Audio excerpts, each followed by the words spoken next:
Hello everyone. आप सभी का स्वागत है हमारे इस चैनल में जिसका नाम है हिस्ट्री एंड जीएस इश्यूज।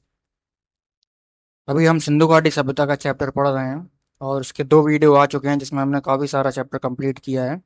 अब केवल ये एक लास्ट पार्ट है इसका, जिसमें सिंधु घाटी सभ्यता की छह सबसे जो मेगा सिटीज़ थी, बड़ी सिटीज़ थी, जिनके बारे में सबसे ज़्यादा एविडेंस मिले हैं, उसके बारे में हम यहाँ पढ़ने जा रहे हैं। मेरा नाम है दिव्यांग द्विवेदी। आप चैनल को जल्दी से सब्सक्राइब कर लीजिए और चलिए सीधा शुरू करते हैं। पहला जो बड़ा शहर है वो है हड़प्पा।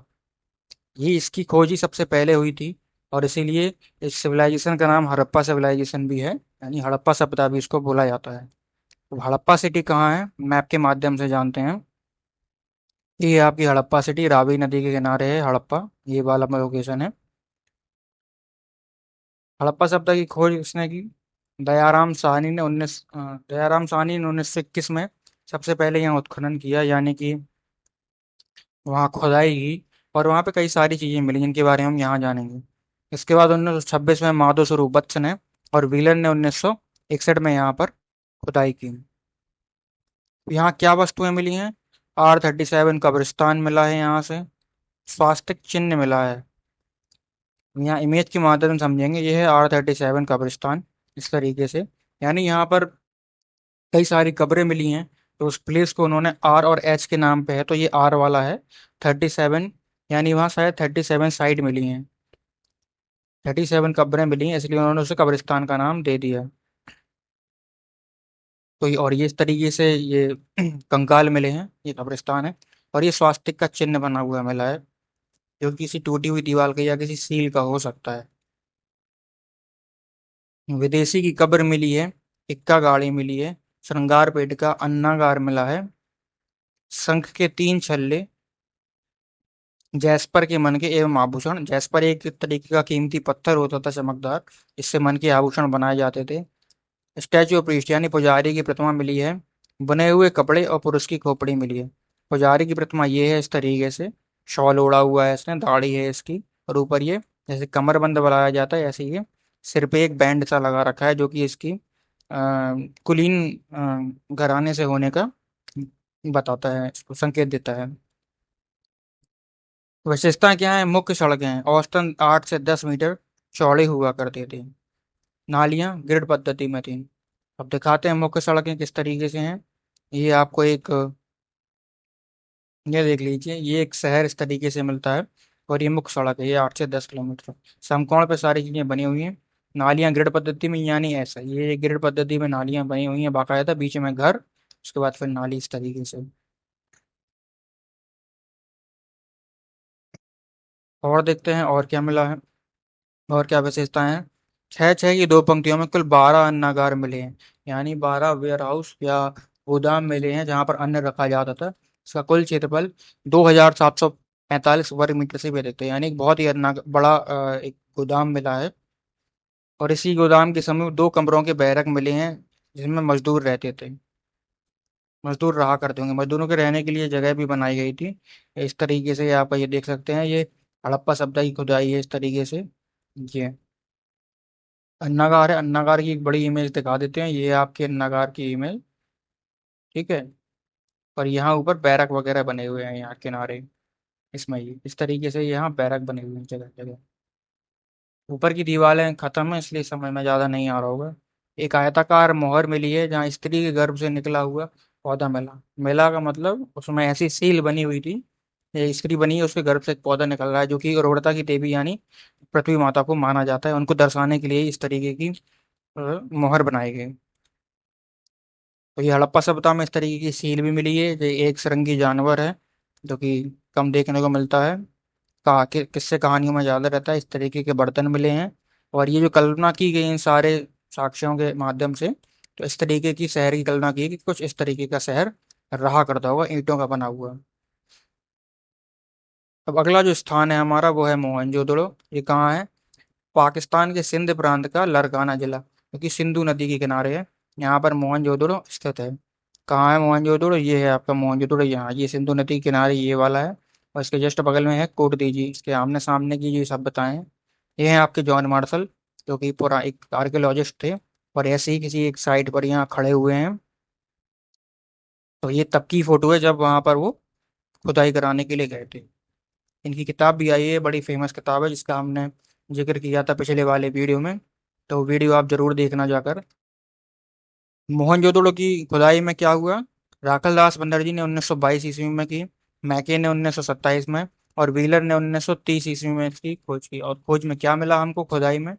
जलापूर्ति के लिए कुआं मिला है, सूती कपड़े के साक्ष्य मिले हैं, यानी वहाँ कपास की खेती हुआ करती थी। स्नानागार यानी गेट बाद एक तरीके का ओपन बाथरूम कह सकते हैं, वो मिला है। वृषभ युक्त मुद्रा मिली, यानी एक ऐसी मुद्रा इसमें बैल बना हुआ है, ये देख सकते हैं। ये आपका ओपन बाथ बात तब तक जिसे कह सकते हैं ये बना हुआ है। ये वृषभ मुद्रा मिली है, बैल बना हुआ मुद्रा पे ये भाषा लिखी हुई है। नर्तकी की कांस्य की मूर्ति मिली है जो कि नग्न है और उसके हाथ में चूड़ियां हैं। ये नर्तकी की कांस्य की मूर्ति है, ये हाथ में चूड़ियां इधर बांधे इस तरीके से। एक मोहर मिली है, इस पर आद्य शिवा का चित्र बना हुआ है, तीन मुख वाले देवता माना गया है इनको। और सर जॉन मार्शल ने इन्हें पशुपतिनाथ माना, यानी पशुओं के देवता। और इनका संकेत भगवान शिव की तरफ है। ये है इस तरीके की मोहर। ये आसपास जानवर बने हुए हैं और बीच में देवता बैठे हैं, इसलिए इनको पशुपतिनाथ बोल दिया गया है। जॉन मार्शल वही जिनका चित्र हमने यहाँ पर दिखाया था, ये हैं आपके जॉन मार्शल। सभा भवन मिला है, आयताकार भवन मिला है, पुरोहित आवास इसको माना गया आयताकार भवन को। और एक विशाल अन्नागार मिला है जिसकी इमेज हमने यहाँ पर आपको दिखाई थी, ये है आपका विशाल अन्नागार। ये खुदाई में ऐसी चीजें मिली हैं। अब इनकी विशेषताएं क्या हैं? मोहनजोदड़ो सिंधु घाटी सभ्यता का सबसे बड़ा स्थल है, ये इंपॉर्टेंट फैक्ट है, इसे याद रखना। मोहनजोदड़ो का अर्थ होता है मृतकों का टीला, यानी एक तरीके से कब्रिस्तान को ही मोहनजोदड़ो बोला जाता है। विशाल स्नागार जो कि हमने इमेज में दिखाया था, ये एक आयताकार जलाशय है, यानी पॉन्ड है। आज के जमाने में कह लें तो एक स्विमिंग पूल है आयताकार। 11.88 मीटर लंबा, 7.1 मीटर चौड़ा, 2.43 मीटर गहराई है। इसमें क्या किया गया कि गिरी पुष्पक और जिप्सम को प्राकृतिक चारकोल की परत चढ़ाकर जलरोधी बनाने का सर्वप्रथम प्रयोग यहाँ किया गया है। तो ये इसका प्रमाण है, यानी सबसे पहला स्विमिंग पूल बनाने का प्रयोग यहाँ किया गया।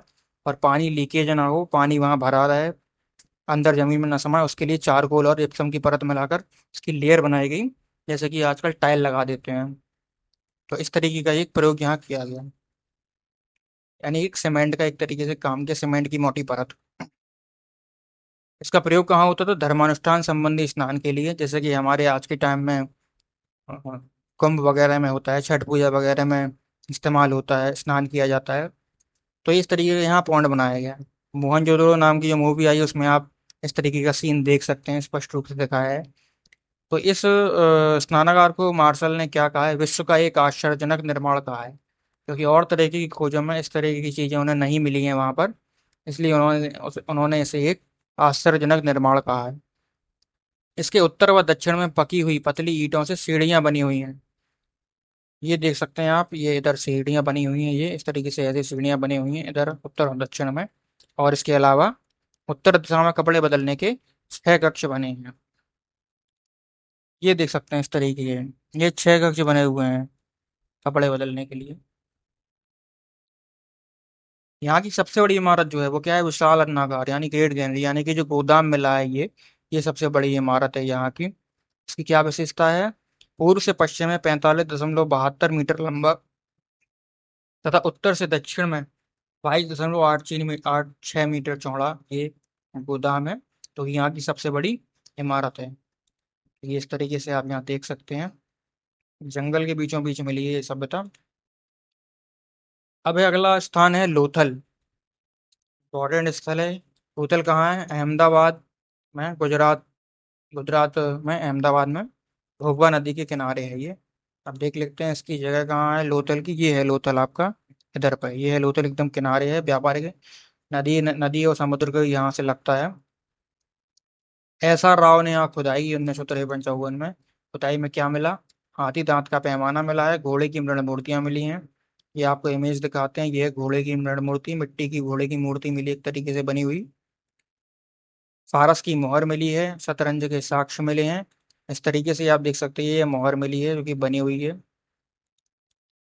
पत्तन यानी बंदरगाह मिला है, अग्नि वेदिकाएं मिली हैं यहाँ से, यानी कि अग्नि वेदिकाएं मतलब हवन कुंड मिले हैं, या आग जलाने की एक स्थान मिले हैं। जो कि अनुष्ठान के लिए योग किए जाते होंगे, ऐसा माना जाता है। अवतल चक्कियां मिली हैं अनाज पीसने के लिए, चावल की भूसी मिली है, ढेर मिला है। नाव के चित्र यहाँ मिले हैं, ये आप देख सकते हैं। ये आपके नाव के चित्र यहाँ मिले हुए हैं। ये क्या था? एक व्यापारिक नगर था जो कि समुद्र के किनारे है, तो विदेश व्यापार भी होता होगा। गोदीवाड़ा यानी डॉकयार्ड मिला है 1957 ईस्वी में, जो सिंधु सभ्यता की सबसे बड़ी कृति है। ये एक बहुत ही इंपॉर्टेंट था। ये है आपका डॉकयार्ड गोदीवाड़ा। ये आप देख सकते हैं कितना बड़ा है एरिया। और यहाँ पर क्या होता था कि नदी से, समुद्र के रास्ते नदी में जहाज आते थे, और नदी से यहाँ पर जहाज उतरते थे, अनलोड होते थे, सामान उतरता था, और यहीं से उस पर लोड होकर विदेश व्यापार के लिए निकल जाता था। तो इन सब प्रमाणों के आधार पर जो आपका एक संरचना, एक चित्र बनाया गया है, वो इस तरीके से है कि लोथल नगर कुछ इस तरीके का दिखता होगा।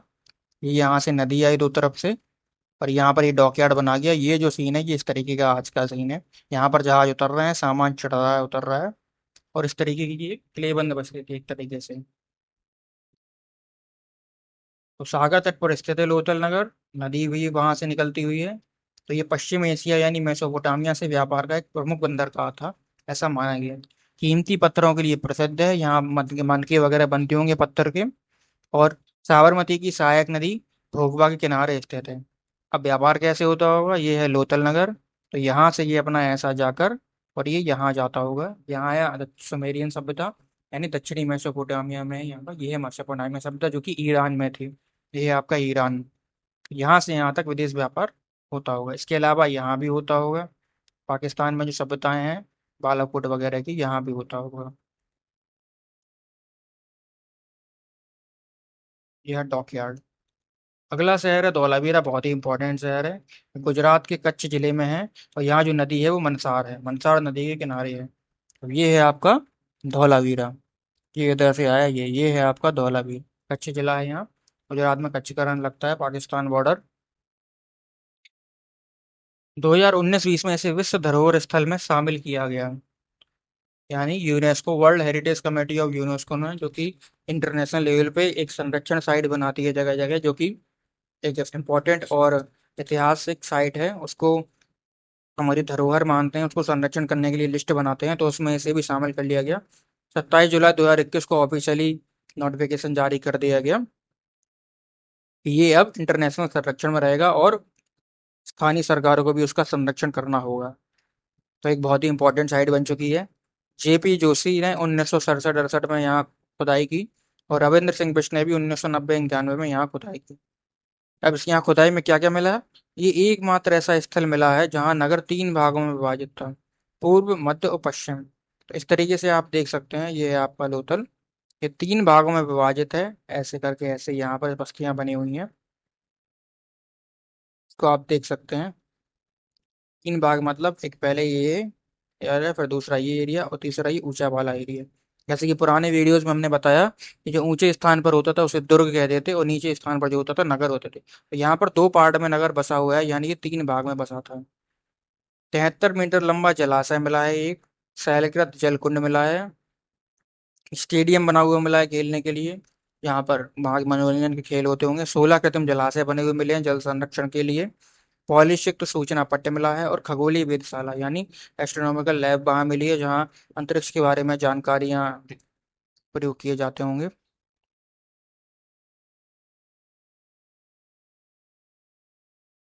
ये है आपका प्राकृतिक जलाशय। यहाँ पर जल संरक्षण के लिए पानी इस्तेमाल होता था, जल संरक्षण किया जाता है यहाँ पर। ये एक स्टेडियम जैसा मान सकते हैं इसको, या ये भी जल संरक्षण के लिए कोई चीज़ होगी। ये है आपका कुंड, जल कुंड, जैसा कि यहाँ पर बताया गया है। सैलकृत जलकुंड यानी पत्थर का बना हुआ ये जलकुंड है। ऐसा इस तरीके से पत्थर के बने हुए, ईंटों के बने हुए नहीं है, ये भी इस तरीके से यहाँ पर जल संरक्षण किया जाता था। तो क्या है ये?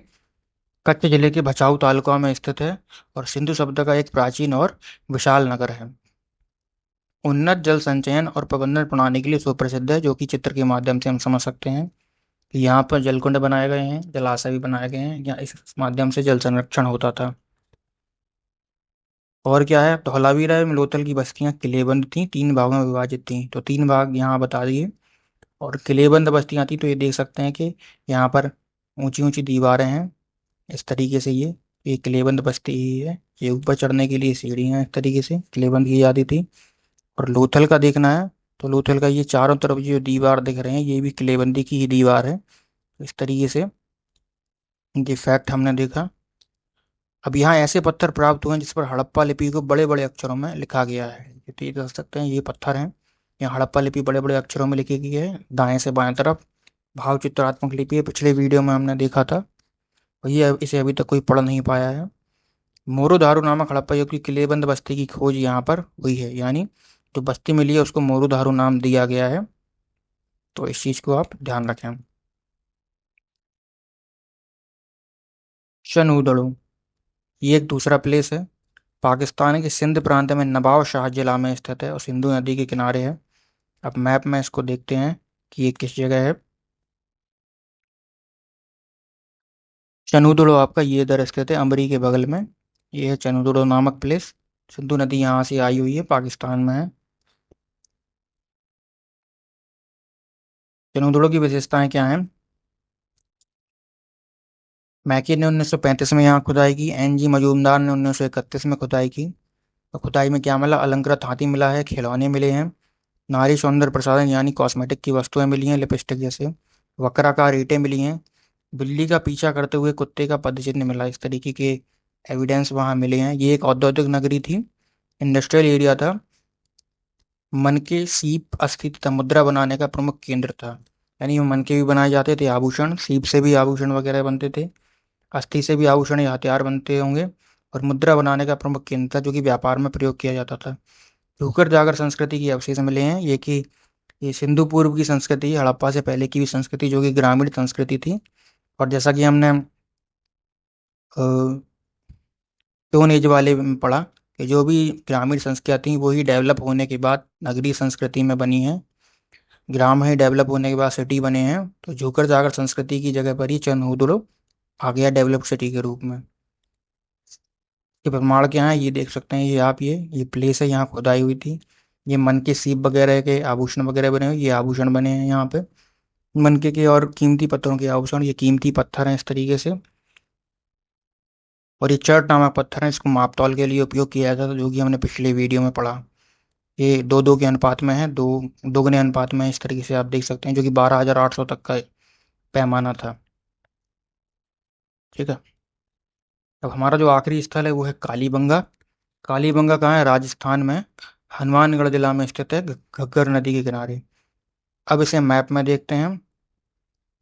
ये है आपका कालीबंगा, ये राजस्थान में, ये इधर घग्गर नदी के किनारे। भारत का स्थल है ये, भारत का एक इम्पोर्टेंट स्थल है। खुदाई किसने की? अमलानंद घोष ने 1951 में, बीबी लाल ने और बी के थापन ने 1961 में यहाँ पर खुदाई की। और खुदाई में क्या मिला? बेलनाकार मोहरें मिली हैं, हल्के निशान मिले हैं। तो ये है आपकी बेलनाकार मोहर इस तरीके से, इसमें जानवर, पशु पक्षी और पेड़ बने हुए हैं। ये व्यापार के लिए इस्तेमाल की जाती थी। युगल समाधियाँ मिली हैं, कुएं मिले हैं। कुएं आप देख सकते हैं कि इस तरीके से आप देखेंगे कुएं मिले हैं यहाँ पर। ये है कुआं, इस तरह के कुएं मिले हैं, कई तरह की सिटी में मिली हैं। यहाँ जो भी सिटी बताएंगी उनमें जहाँ पे भी जल संरक्षण की व्यवस्था थी वहाँ कुएं भी पाए गए हैं। शवों के अंत्येष्टि प्रयोग मिले हैं। अंत्येष्टि प्रयोग के 3 लेवल थे, यहाँ देखें। 3 विधियां यूज की जाती थी। पूर्ण समाधिकरण यानी पूरी तरह गाड़ देना जैसे कि आज होता है। आंशिक समाधिकरण जैसे किसी बॉक्स में या कलश में भर के, जो किसी में कलश शवादान भी आता था, जैसे छोटे बच्चों को कलश में डालकर उन्हें दफना दिया जाता था, वो है आंशिक समाधिकरण। और दाह संस्कार यानी कि लकड़ी से जलाना जैसा कि आजकल होता है। तो 3 तरीके की वहाँ समाधियाँ होती थी। अंत्येष्टि प्रयोग तरीके से देख सकते हैं। ये शवादान था, ये एक कब्र मिली है वहां से, इस तरीके का शवादान होता था। ये है आपका कालीबंगा वाला एरिया।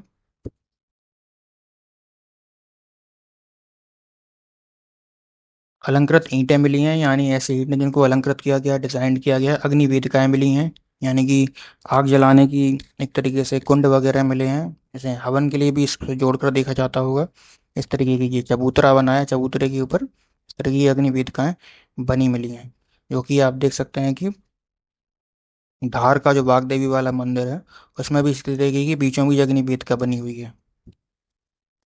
कपास की खेती यहाँ होती थी, उसके प्रमाण मिले हैं। ऊंट की अस्थियां मिली हैं, भूकंप के प्रमाण मिले हैं, जिससे साबित होता है कि ये वाली सभ्यता थी भूकंप आने से ये नष्ट हुई होगी, इसका पतन हुआ होगा, ऐसा माना जाता है। वर्ष में 2 फसल उगाने के साक्ष्य मिले हैं और जुते हुए खेतों के साक्ष्य मिले हैं, यानी कि एक बहुत वेल डेवलप्ड बस्ती थी जहाँ स्पष्ट रूप से खेतों के साक्ष्य मिले हैं और 2 फसल उगाने के साक्ष्य मिले, यानी जनसंख्या भी खूब होगी और व्यापार भी खूब होता होगा। लकड़ी को कुरेद कर नाली बनाने के अवशेष यहाँ मिले हैं। तो इस तरीके से आप देख सकते हैं, ये छोटी सी नाली है और इस तरीके के ये घर मिले हैं। अब विशेषताएं क्या है? परिपक्व चरण का हड़प्पा स्थल था, यानी वेल डेवलप्ड सिटी थी जब हड़प्पा सभ्यता अपने पीक पर थी। इसका कालीबंगा का अर्थ है काली चूड़ियाँ, राजस्थानी शब्द है। 3 विधियाँ जो दाह संस्कार के लिए, क्रिमेशन के लिए जो बताएंगी थी वो यहाँ बता दी। यहाँ से एक खोपड़ी भी मिली है इंसान की जिसमें 6 छेद हैं, जो कि ये साबित करता है कि शल्य चिकित्सा का भी वहाँ के लोगों को ज्ञान था, यानी प्लास्टिक सर्जरी का ज्ञान था। अग्निवेदिकाएं मिली हैं ईंटों के बने हुए चबूतरे पर, जिससे चबूतरे बने हैं यहाँ पर अग्निवेदिकाएं मिली हैं चित्र में देखिए। मृण पट्टिका पर उत्कीर्ण सींग युक्त देवता की कृति प्राप्त हुई है, यानी कि सींग युक्त देवता जैसे कि विषय पशुपतिनाथ जिनको बोला गया है वो भी दिखाया गया था, लेकिन यह मिट्टी की पट्टिका पर प्राप्त हुई है। बेलनाकार मोहरें प्राप्त हुई हैं, जो कि यहाँ दिखाया गया, ये है बेलनाकार मोहरें।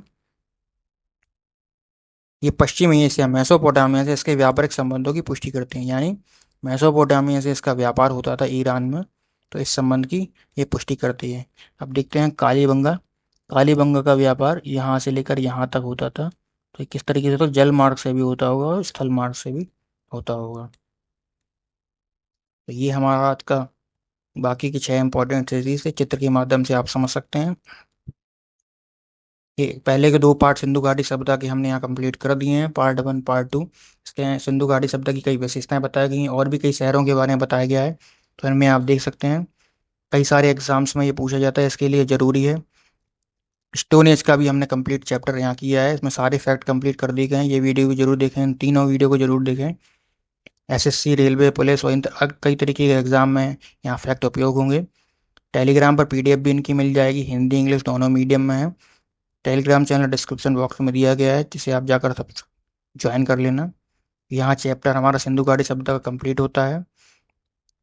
वीडियो अच्छा लगे तो उसे लाइक करना, अपने दोस्तों में जरूर शेयर करना, ताकि उनको भी इस तरीके का वीडियो मिले, उनको भी जानकारी मिले, क्योंकि इसमें कोई एक्स्ट्रा थ्योरी नहीं बताई गई है, शॉर्ट में बताया गया है। शॉर्ट नोट्स के फॉर्म में ही वीडियो बनाया गया है, पीडीएफ भी अवेलेबल है, और इसलिए अलग से नोट्स बनाने की ज़रूरत ही नहीं है। इसको आप सीधा डाउनलोड भी कर सकते हैं, प्रिंट आउट निकलवा सकते हैं इसका, या पीडीएफ से ही पढ़ सकते हैं। आपको एक्स्ट्रा कुछ भी करने की ज़रूरत नहीं। और समझ में ना आए तो उसके लिए इमेज भी दी गई है, ताकि आराम से आप समझ जाएंगे। पूरा नोट्स फॉर्म में है, इसी तरीके से नोट्स बनते हैं एग्जाम में भी। कई सारे फैक्ट्स इसमें अवेलेबल हैं। किताब में देखने जाएंगे तो बहुत सारी चीज़ें दी गई हैं। एग्जाम के लिए जो भी जरूरी फैक्ट है उनको इसमें शामिल कर लिया गया है। जो पीवाईक्यू हैं वो भी इसमें शामिल हैं। तो वीडियो कैसा लगा इसको कमेंट में जरूर बताना। आपकी क्या राय है, कौन से एग्जाम की तैयारी कर रहे हैं वो भी कमेंट में बताना। चैनल को सब्सक्राइब जरूर करना, ताकि लगातार ऐसे वीडियो मिलते रहें और नोटिफिकेशन सबसे पहले आपको प्राप्त हो, उसके लिए बेल आइकन पर जरूर क्लिक करना। ये टेलीग्राम चैनल की लिंक है, इसको जाके जरूर ज्वाइन करना। आगे आने वाली सभी वीडियो की लिंक यहाँ पर भी डाली जाएगी और पीडीएफ और ज़रूरी जानकारी भी यहाँ पर डाली जाएगी। तो ज़्यादा से ज़्यादा लोगों तक ये टेलीग्राम चैनल और ये वीडियो की लिंक शेयर करें, चैनल शेयर करें। वीडियो को लगातार देखते रहें, ये भी वीडियो पूरे देखें, सभी एग्ज़ाम के लिए ज़रूरी है। ये हमारे चैनल का लोगो है, चैनल का नाम है हिस्ट्री एंड जीएस इशूज़, तो इसको ज़रूर देखें, हमारे साथ लगातार बने रहें। तब फिर मिलते हैं अगले नेक्स्ट चैप्टर के साथ, तब तक के लिए थैंक यू।